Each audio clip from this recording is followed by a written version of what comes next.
इच्छाओं को माना करते थे और कोई उपकार होता था तो उस उपकार को भी अच्छी तरह से समझते थे और उसको भी माना करते थे। लेकिन आज आपको बहुत कुछ देखने को मिल रहा है। लोग उसी उंगली को पहले काटने की कोशिश करते हैं जिसको पकड़कर वो चलना सीखे थे। राजस्थान में भाजपा के सत्ता में आने के बाद दरकिनार कर दी गई वसुंधरा राजे का दर्द पहली बार छलका है। मुख्यमंत्री पद का फैसला होने के 6 महीने बाद वसुंधरा राजे का पहली बार कोई बयान सामने आया है। लोग जिस उंगली को पकड़कर चलते हैं उसी को काटने की कोशिश करते हैं। यह बयान वसुंधरा राजे ने उदयपुर में एक कार्यक्रम में दिया। आखिर वसुंधरा राजे का इशारा किन की तरफ था, क्या दर्द था, किन लोगों से वो परेशान थी जिसको लेकर उन्होंने ये बयान दिया है।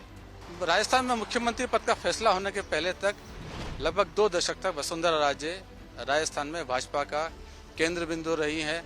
सारी भाजपा की राजनीति उन्हीं के इर्द गिर्द चलती रही है। भाजपा में यदि कोई भी बड़ा फैसला होता था, कोई भी टिकट बढ़ता था तो वसुंधरा राजे की सहमति या उनकी रजामंदी से ही बढ़ता था। इसके अलावा कुछ नहीं होता था। सीपी जोशी प्रदेश अध्यक्ष बने तब वो उनसे मिलने उनके घर गए थे। सतीश पूनिया प्रदेश अध्यक्ष बने तब वो मिलने उनके घर गए थे। वासुदेव देवनानी को जब विधानसभा अध्यक्ष बनाने की घोषणा की गई तब वासुदेव देवनानी भी वसुंधरा राजे से मिलने उनके घर गए थे। यानी भाजपा में जो भी बड़ा फैसला होता था, जो भी नियुक्ति भी होती थी तो वो औपचारिक रूप से ही सही लेकिन वसुंधरा राजे से मुलाकात करने जरूर जाते थे। वसुंधरा राजे की या तो सहमति होती थी या फिर उनसे पूछा जरूर जाता था, उनको सूचना जरूर दी जाती थी। लेकिन अब लंबे समय से, करीब 6 महीने से, जब से वो सत्ता से बाहर हुई हैं या सत्ता का फैसला हो गया है, वसुंधरा राजे लगातार उपेक्षित महसूस कर रही थी। जब भजनलाल सरकार के मंत्रियों का शपथ ग्रहण समारोह हुआ उसके अंदर वसुंधरा राजे मौजूद नहीं थी, लेकिन उसके बाद भी भजनलाल सरकार के ज़्यादातर मंत्री वसुंधरा राजे से मुलाकात करने नहीं पहुंचे।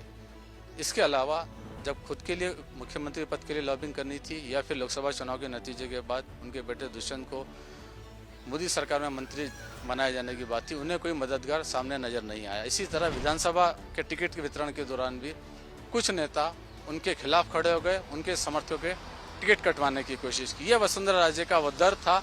अब रही बात ये कि वो किन नेताओं की तरफ इशारा कर रही थी कि जिन्हें उन्हें उंगली पकड़ कर चलना सिखाया, आज वो उंगली काटने की कोशिश कर रहे हैं। तो हालांकि वसुंधरा राजे ने किसी नेता का नाम नहीं लिया, लेकिन एक लिस्ट बहुत बड़ी है जो कहा जा सकता है कि जिन्हें वसुंधरा राजे ने चलना सिखाया या वसुंधरा राजे के वर्चस्व के दौरान वो राजनीति में आए, वसुंधरा राजे की इच्छा से आए या उनकी रजामंदी से आए थे। एक बड़ी लंबी लिस्ट है। 2014 तक के लोकसभा के चुनाव के जितने प्रत्याशी थे, कहा जा सकता है कि वसुंधरा राजे की सहमति से ही प्रत्याशी बने और लोकसभा तक पहुंचे।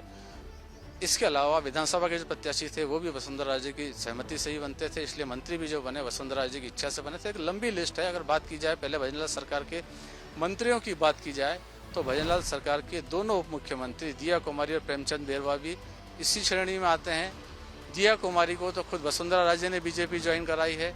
इन दोनों उप मुख्यमंत्रियों के अलावा चिकित्सा मंत्री गजेंद्र सिंह खीवसर हैं, जोगाराम पटेल हैं, ओटाराम देवासी हैं, कन्हैया लाल चौधरी हैं। ये वो मंत्री हैं जिनके लिए कहा जा सकता है कि उनका करियर वसुंधरा राजे के वर्चस्व के दौरान ही शुरू हुआ था और वसुंधरा राजे ने ही उन्हें किसी हैसियत तक पहुंचाया था। हालांकि दिया कुमारी बाद कुछ ही समय बाद वसुंधरा राजे से अलग हो गई, उनके खिलाफ खड़ी हो गई थी और बाद में वसुंधरा राजे का विकल्प भी दिया कुमारी को बताया जाने लगा था। दूसरे बड़े नेता हैं ओम बिरला। पहली बार जब वो विधानसभा का चुनाव जीते तब पहली बार ही वसुंधरा राजे ने उन्हें अपनी सरकार में संसदीय सचिव बनाया था, क्योंकि उन्हें हड़ौती के अंदर दूसरे अपने विरोधी नेताओं को बैलेंस करना था। तो ओम बिरला तभी उनके विश्वास पात्र बन चुके थे।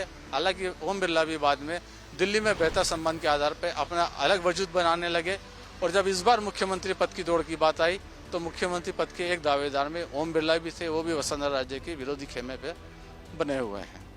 इसी तरह अगर बात की जाए कि मोदी सरकार के जो मंत्री हैं तो 2014 के पहले तक लोकसभा के प्रत्याशी भी वसुंधरा राजे की सहमति से तय होते थे। 2009 में पहली बार अर्जुन राम मेघवाल संसद पहुंचे थे। अर्जुन राम मेघवाल खुद वसुंधरा सरकार के एक अफसर रहे थे, अफसरशाही से वो राजनीति में आए थे और मंत्री बने थे। हालांकि अर्जुन राम मेघवाल भी बीकानेर की स्थानीय राजनीति के कारण वसुंधरा राजे के खेमे से दूर हो गए और उन्होंने दिल्ली में अपना अलग वजूद बना लिया।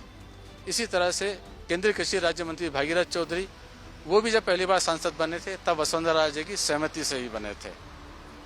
इसके अलावा एक बड़े नेता हैं राजेंद्र राठौड़। हालांकि उनका राजनीतिक जीवन भाजपा में आने के पहले शुरू हो गया था, वो भाजपा में बाद में आए थे, लेकिन भाजपा में आने के बाद वो वसुंधरा राजे के बहुत खासम खास बने रहे।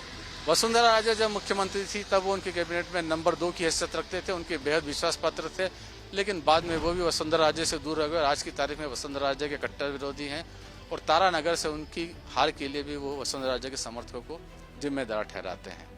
इसके अलावा सीपी जोशी की बात की जाए, भाजपा के प्रदेश अध्यक्ष हैं, वो भी पहली बार सांसद तभी बने थे जब वसुंधरा राजे की सहमति से बने थे। उनके भी वसुंधरा राजे से बेहतर संबंध रहे और अध्यक्ष की कुर्सी तक भी वो वसुंधरा राजे की सहमति से ही पहुंचे थे। तो ये वो कुछ बड़े नेता हैं जो वसुंधरा राजे के सहयोग से, उनकी सहमति से या उनकी इच्छा से राजनीति में लाए गए, वसुंधरा राजे के द्वारा आगे बढ़ाया गया, किसी पद पर पहुंचाया गया। हालांकि वसुंधरा राजे ने इनमें से किसी का भी नाम नहीं लिया है, लेकिन उनका दर्द समझा जा सकता है कि वो किनके बारे में बातें कर रही थी।